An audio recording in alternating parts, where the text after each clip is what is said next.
வணக்கம். உங்களுக்கு ஒரு கேள்வி. இப்போ பாக்ஸ் அப்படின்னு ஒரு வார்த்தை இருக்கு. அதோட பன்மை என்ன? பாக்ஸிஸா, பாக்ஸ் இல்ல பாக்ஸீஸா? நீங்க என்ன நினைக்கிறீங்க? யோசிச்சு வைங்க. நாம இத பத்தி அப்புறம் பேசுவோம். ஆமா, இது நிறைய பேருக்கு வர சந்தேகம்தான். இன்னைக்கு நாம ஆங்கிலத்துல இந்த ஒருமை பன்மை பெயர்ச்சொற்களை பத்தி கொஞ்சம் ஆழமா பார்க்கலாம்.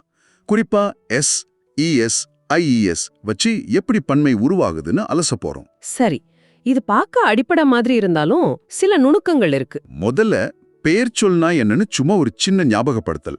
ஒரு நபர், இடம், விலங்கு, பொருள் இல்ல ஒரு ஐடியா கூட, அதானே? ஆமா, கரெக்ட். இப்போ ஒருமை, அதாவது சிங்குலர், அந்த பேர்லே இருக்கு பாருங்க, சிங்கிள். ஒண்ணே ஒண்ணு மட்டும் இருந்தா அது ஒருமை. ஓகே. அதே மாதிரி பன்மை, ப்ளூரல். இதுல பிளஸ் ஞாபகம் வச்சுக்கலாம். ஒண்ணுக்கு மேல கூட்டமா இருக்கிறது. சரி, பிளஸ்னா அதிகம், புரியுது. இப்போ இந்த பன்மை ஆத்துறதுக்கு 3 முக்கிய வழிகள் இருக்குன்னு சொன்னீங்களே. ஆமா, 3 முக்கிய விதிகள். அத பார்க்கலாம். முதல் விதி, இது ரொம்ப சிம்பிள்னு நினைக்கிறேன். ஆமா, ரொம்ப நேரடியானது.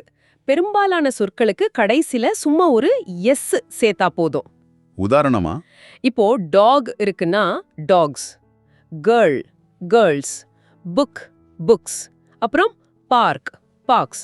இது ரொம்ப பொதுவா நம்ம பார்க்கிறது. இதுதான் பேசிக் ரூல் மாதிரி இல்லையா? ஆமா, இதுதான் இயல்பு நிலைன்னு சொல்லலாம். ஆனா எல்லா நேரமும் இது செட் ஆகாது. ஓ, அங்கதான் அடுத்த ரூல் வருதா? ஆமா, ரெண்டாவது விதி, சொல்லோட கடைசில இஎஸ் சேர்க்கிறது. இஎஸ், இது எதுக்கு? வெறும் எஸ் போதாதா? இது உச்சரிப்புக்காக.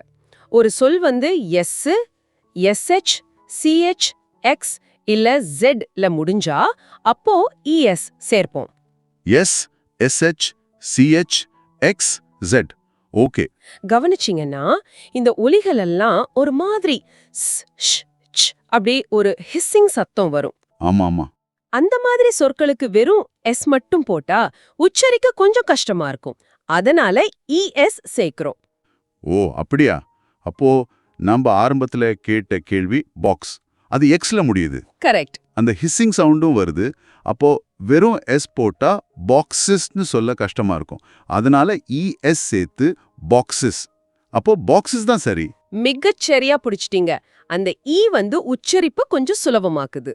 அதனால தான் bus, buses, kiss, kisses, push, pushes, bench, benches. பெஞ்சுக்கும் இஎஸ் தானா? ஆமா, சீல முடியுது இல்ல? ஆமா. அப்புறம் குவிஸ், குவிஸஸ். இதுல மட்டும் ஒரு சின்ன ட்விஸ்ட். ஜீக்கு அப்புறம் இன்னொரு ஜி போட்டு இஎஸ் சேர்ப்போம். ஓ, குவிஸுக்கு குவிஸஸ். சரி சரி, இது நல்லா புரியுது. உச்சரிப்புக்காகவே இந்த இஎஸ் வருது. ஆமா, அதுதான் முக்கியம். சரி, இப்போ 3வது விதிக்கு போலாமா? ஓகே, போலாம். இது என்ன வித்தியாசமா இருக்குமா? கொஞ்சம். இது வைல முடியுற வார்த்தைகளுக்கு சில சமயம் அந்த ஒய்யை எடுத்துட்டு ஐஇஎஸ் சேர்க்கணும். ஒய்யை எடுத்துட்டு ஐஇஎஸ் எல்லா வைக்கும்மா? இல்ல இல்ல, அங்கதான் ஒரு கண்டிஷன். ஒரு வார்த்தை ஒய்ல முடிஞ்சு அதுக்கு முன்னாடி இருக்கிற எழுத்து ஒரு மெய்யெழுத்தா இருக்கணும். மெய்யெழுத்துனா? மெய்யெழுத்துனா AEIOU இல்லாத மத்த எழுத்துக்கள். இப்ப பாருங்களா, கிட்டி, ஒய்க்கு முன்னாடி டி இருக்கு, அது மெய்யெழுத்து. ஆமா, டி மெய்யெழுத்து தான். அப்போ ஒய்யை எடுத்துட்டு ஐஇஎஸ் போடணும். கிட்டி, கிட்டீஸ். அதே மாதிரி தான் பேபி, பேபீஸ். பி மெய்யெழுத்து. செரி, செரீஸ்.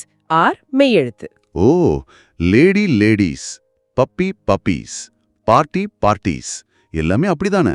ஆமா, கரெக்ட். ஒய்க்கு முன்னாடி மெய்யெழுத்து வந்தா ஒய் போயிடும், ஐஇஎஸ் வந்துடும். சூப்பர். ஆனா ஒரு கேள்வி. இப்போ ஒய்க்கு முன்னாடி மெய்யெழுத்து இல்லாம உயிரெழுத்து வவல் AEIOU வந்தா, உதாரணத்துக்கு பாய். நல்ல கேள்வி கேட்டீங்க. பாய்ல பாருங்க, ஒய்க்கு முன்னாடி ஓ இருக்கு, அது உயிரெழுத்து. ஆமா. அந்த மாதிரி நேரத்துல நாம முதல் விதியையே பயன்படுத்துவோம். சும்மா ஒரு எஸ் சேர்ப்போம். அப்படியா? அப்போ பாய் பாய்ஸ். அதேதான்.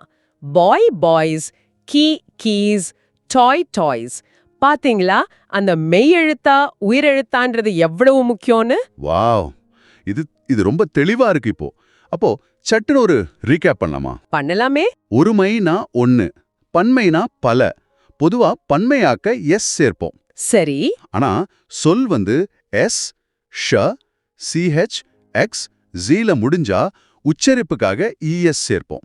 கரெக்ட். அதுவே ஒரு மெய்யெழுத்து பிளஸ் ஒய்ல முடிஞ்சா ஒய்ய தூக்கிட்டு ஐஎஸ் போடுவோம். சரியா சொன்னீங்க. ஆனா உயிரெழுத்து பிளஸ் ஒய்னா சும்மா எஸ் தான். பெர்ஃபெக்ட். சரி, இப்போ உங்களுக்கான ஒரு சின்ன டெஸ்ட். கேக்குறீங்களா? இந்த வார்த்தைகளை பன்மையா மாத்துங்க பார்க்கலாம். City, truck, dish. யோசிங்க. ஒரு நிமிஷம் எடுத்துக்கோங்க. யோசிச்சிட்டீங்களா? பதில பார்க்கலாமா? ஓகே. சிட்டி, இது ஒய்ல முடியுது, முன்னாடி டி இருக்கு. டி வந்து மெய்யெழுத்து, அப்போ ஒய் போயிட்டு ஐஎஸ். சிட்டிஸ். கரெக்ட். அடுத்தது ட்ரக், இது கேல முடியுது, இதுக்கு எந்த ஸ்பெஷல் ரூலும் இல்ல. அப்போ முதல் விதி, சும்மா எஸ் சேர்க்கணும். ட்ரக்ஸ். அருமை. கடைசி வார்த்தை டிஷ், இது SHல முடியுது, அந்த ஹிஸ்ஸிங் சத்தம், அப்போ இஎஸ் சேர்க்கணும். டிஷ்ஷஸ். பிரமாதம். நீங்க எப்படி செஞ்சீங்க?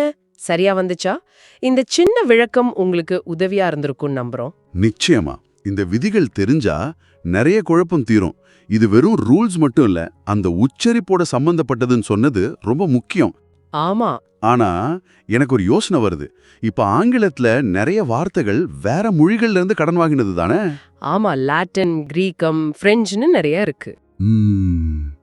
அந்த மாதிரி வார்த்தைகளுக்கும் இதே எஸ் ஐஎஸ் விதிகள் பொருந்துமா? இல்ல அதுக்குன்னு ஸ்பெஷல் ரூல்ஸ், விதிவிலக்குகள் எல்லாம் இருக்குமா? நல்ல கேள்வி. உதாரணமா கேக்டஸ்னு ஒரு வார்த்தை இருக்கு, அதோட பன்மை என்னவா இருக்கும்? நீங்க இத பத்தி கொஞ்சம் யோசிச்சு பாருங்க. நாம அடுத்த முறை சந்திக்கலாம். நன்றி. நன்றி.